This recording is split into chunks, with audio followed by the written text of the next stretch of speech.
Financial Survival Network, helping you survive and thrive in the new economy. Go to CarrieLutz.com and sign up for 30 free micro trainings on financial survival. 1490 WGCH. This is Carrie Lutz, and you're listening to the Financial Survival Network, which is brought to you by Miles Franklin. They've been in business selling gold and silver for over 20 years, and I'm a customer because when you buy, they ship. For more information, find them on the web at milesfranklin.com or give them a call at 800-822-8080 and get a free quote.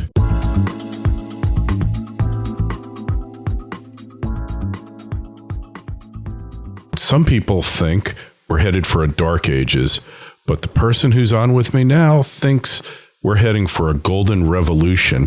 And hopefully that light at the end of the tunnel is not a train bearing down upon us. But if you're concerned about protecting your wealth and getting through the dark into the light, then John Butler, author of The Golden Revolution, is someone you need to hear from. Hey, John, welcome back. Thanks, Carrie. So you have been busy, haven't you? Yes, quite busy. The book was launched just a few weeks ago. I've been doing a handful of promotional events, media appearances, and that sort of thing. And I'm pleased with the reception I'm getting. The topic of gold has been hot for a while. What's been less hot has been any discussion in the mainstream media, at least, about whether we should seriously consider returning to a gold standard or whether that will come about. Yet it's starting to creep in. I mean, people are starting to take it seriously now. They're starting to connect the dots, looking at the mess we're in and thinking more constructively about the role that gold is beginning to play and may play in a much greater fashion going forward. Which can only be a positive development for sure. And we see it even with the Fed chief, the Ben Bernank. Recently, he felt the necessity to come out and really pound gold and say it's not practical to have a gold standard. The world's too big. There's not enough gold. And that's a ridiculous point to make, isn't it? Well, but that's the good news, right? When you get people in positions of authority coming out and making ridiculous points, people will see them as such. And when they do, they'll think, well, wait a minute, why is this person in the position of authority making this ridiculous point? Is it because they have another agenda? Is it because they're incompetent? Is it because, what is it? And I mean, don't get me wrong. I don't think Bernanke is out to get everybody. I think that he honestly, truly believes what he says. But isn't that the way people in power tend to act? I mean, when in doubt, they think that exercising their power helps to solve problems rather than cause problems. That's simply the perspective that they have. It's entirely natural.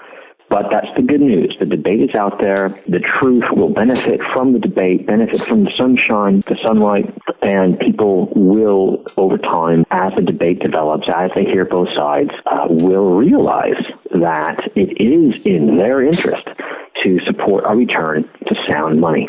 And sound money cannot come soon enough because we're seeing the fissures and the cracks in the existing system. And it's making the world a much more unstable place where food riots take place, where energy really is mispriced and misallocated, and where financial institutions have way too much clout because the system's been financialized and they pull the strings in the political power centers as well as the financial power centers, right? Oh, absolutely. And ever since the U.S. went off the gold standard in 1971, there has been a clear inflationary bias to U.S. policy generally. And inflation benefits the government because it's a form of tax. But it also benefits the financial intermediaries because they are, in effect, they're the tax collectors, and they get paid, as it were, by being able to make a margin on that general inflation that occurs throughout the economy over time. And so naturally, the interests of Washington and Wall Street are aligned because they both benefit from the inflation. And it shouldn't be any surprise that in recent decades, they've cozied up to each other. Not that they weren't cozy at times prior, but Main Street had a lot more clout when it was a bigger share of the economy, and now the financial sector is a much bigger share, and again has this alignment of interest with Washington. So that's what we're up against. But as you point out, the truth is increasingly evident. The debate has moved from the fringe to the mainstream. These are all extremely healthy developments. And if you look at history, when these sorts of issues get into the mainstream, get properly debated, people begin to change the way they act. And at some point, you reach a tipping point when just enough people realize the system's got to change for the better, and it does. There is hope, although actually, in my view, and I present this case in the book, I think it is in fact more likely that a return to sound money in the United States is driven less by domestic developments than international ones. Yeah, it's interesting because financialization, people are always going back to Glass-Steagall as it was some kind of law handed down by Moses from the mountain. And the fact of the matter is, yeah, it had some good things. It split up commercial banking from investment banking, meaning repository banking from gambling banking. However, it created the FDIC and deposit insurance, which then divorced depositors from the solvency and the wisdom of the bank's officers and paved the way for massive interstate banking, these too big to fail banks. And you have to understand that it really goes down to deposit insurance, public deposit insurance that's issued without any respect to the risky balance sheet that a financial institution might have.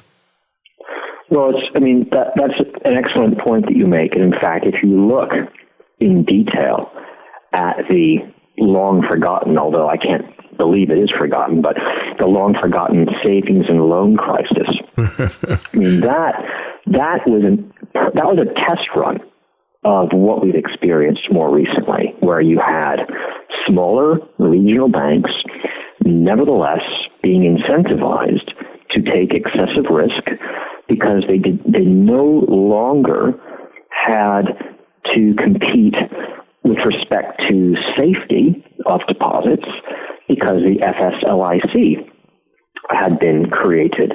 And so you had a situation where the savings and loans were going out, and they were not just lending money to homeowners against mortgage collateral, but they were lending to commercial ventures, some of which were extremely leveraged and risky.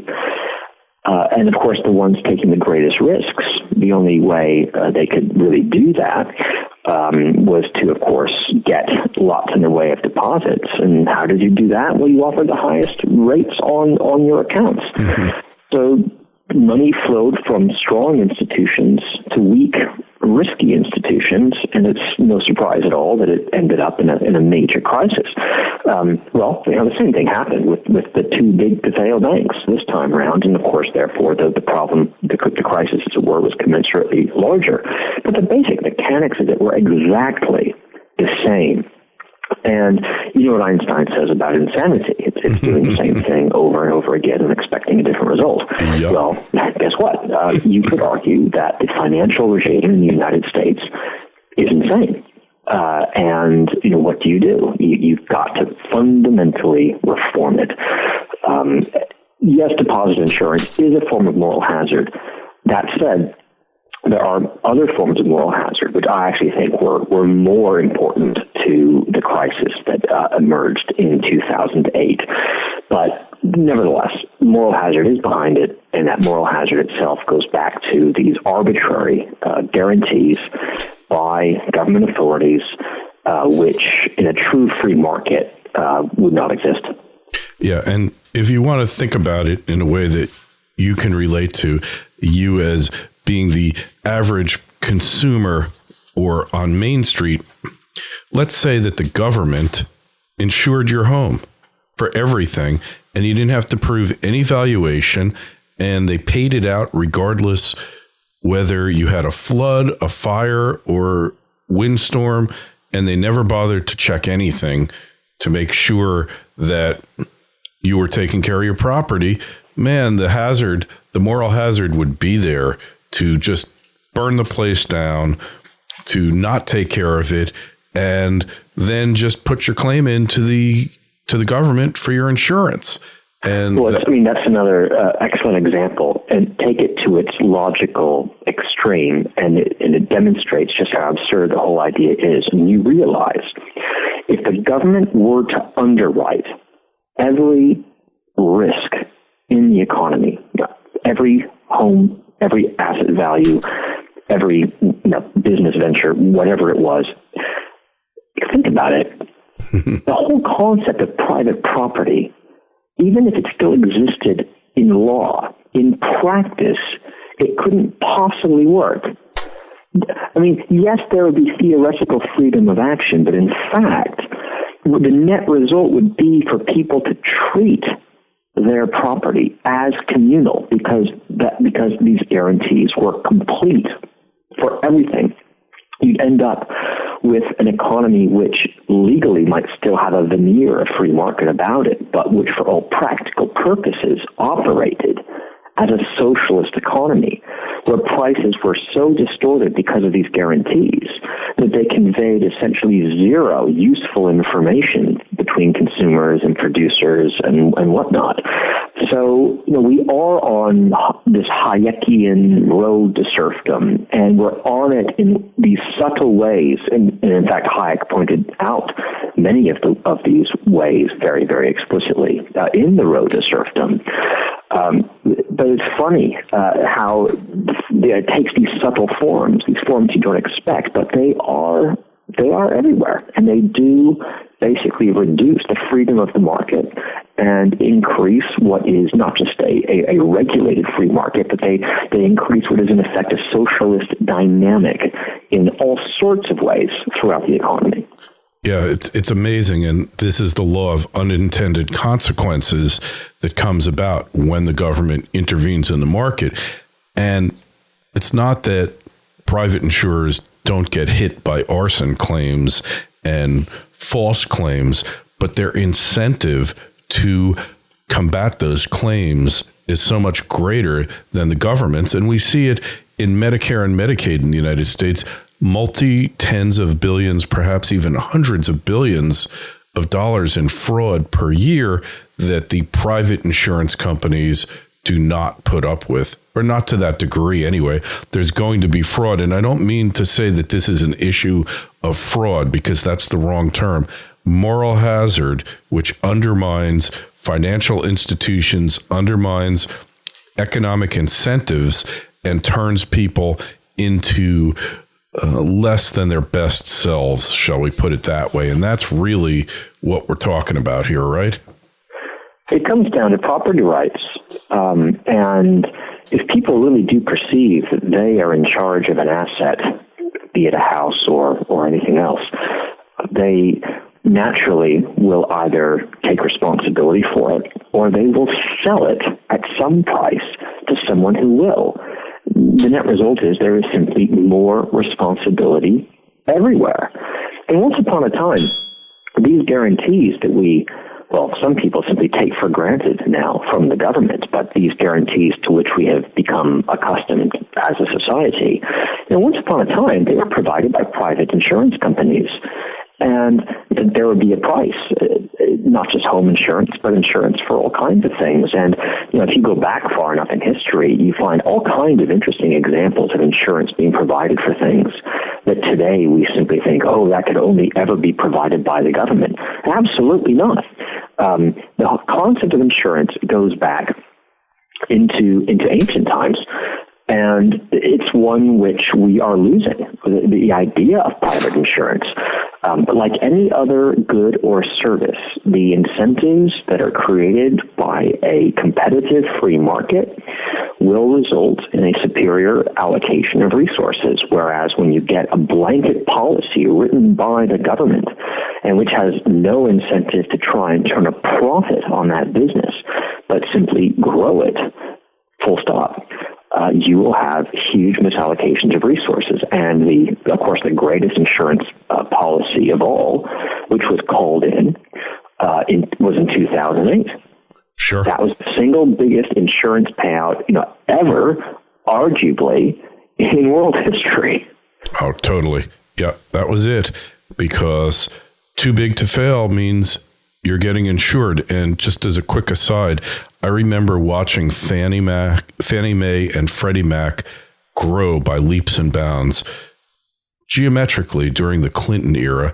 And my friend, who's a big finance guy, we both came to the conclusion, once they passed $1 trillion, too big to fail. And that's where we are now. In the meantime, John, your book available on Amazon and all the sites?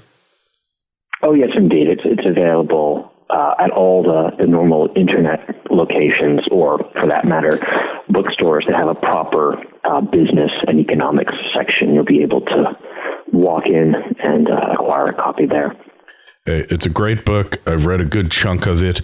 You can't say enough good things about it because it's really elevating the level of debate, and it's forcing those who would dismiss the argument to address it. And once the opponents of the standard actually have to become accountable and refute what the statements you've got and numerous other authors, then the debate moves forward to a judgment on whether this is the right move. We never had the debate. We just went on the fiat money standard in 71. No debate, no discussion. It was done. And I think the world has been in a much worse place as a result of it. Well, I think the evidence for that is building now. I mean, it's not just the crisis, it's the aftermath of the crisis. The idea that printing money solves the crisis, everyone realizes now it doesn't. And now they're starting to ask the question, well, wait, maybe printing money caused the crisis in the first place. Yeah. Now, of course, if something caused the crisis in the first place, then it's not going to solve the crisis either. If debt caused the crisis, and of course debt is an extension of money, then there's no way it can be the solution. And yet you have very prominent people still arguing against basic logic that more debt can solve the problems of excessive debt. Now, they have these really fancy equations that supposedly prove that. But Ptolemy, the Egyptian astronomer, had equations that proved that the Earth was the center of the universe. Now, he had very, very sophisticated mathematical equations, and only the most erudite mathematicians of today could even begin to debate it. Whereas eventually, of course, we realized that, wait a minute, in fact, the sun is at the center of the universe. And the equations, this is the funny thing, right?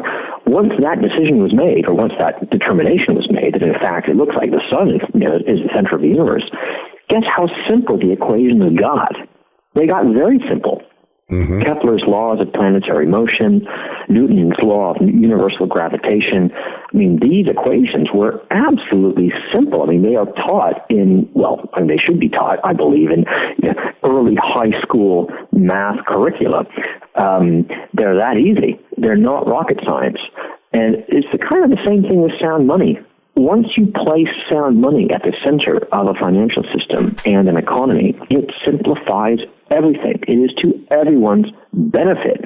The layman will finally understand what it means to save, what it means to invest, what it means to speculate, what it means to insure. Whereas right now, the line between all of those things, it's so blurred, nobody can truly make a rational decision anymore. So that is where we're going. And my book argues it's simply inevitable. And I know it's a strong word, but I truly believe it is inevitable. You start to connect the dots. You look at what's happening internationally, and the U.S. will simply have no choice. At some point, it will be dragged kicking and screaming by the rest of the world onto some form of gold standard. Yep, and I think that time is going to be sooner rather than later, and it's just a question of when the next phase of this collapse occurs. They put it off for almost 4 years, but we're getting to D-Day. Nothing going to stop that. Hey, John, to find out more about you, to learn more about what you're doing and your work, where would we find you? Well, I have an investment firm called Amphora Capital, and we maintain a website at www.amphora-capital.com. Amphora is a Greek word spelled Amphora. And that name is very pertinent, by the way. An amphora was a ceramic vase used for the storage and intermodal transport between ship, cart, horseback, or whatever it was, in the ancient Mediterranean. And so it's a metaphor for a store of value, and that's what we're about. We're about trying to create superior stores of value that will work in a world of unsound money and will help preserve wealth as we make our way back, inevitably, to a world of sounder money.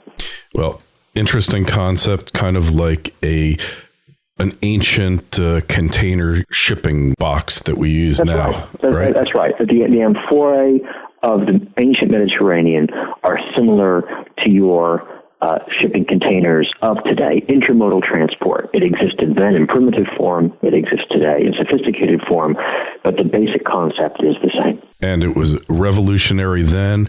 And when they started it in the 50s after World War II, it really changed the world in which we live as well. Story for another day, John. We'll talk to you again soon. Great luck with the book. Thanks, Kerry.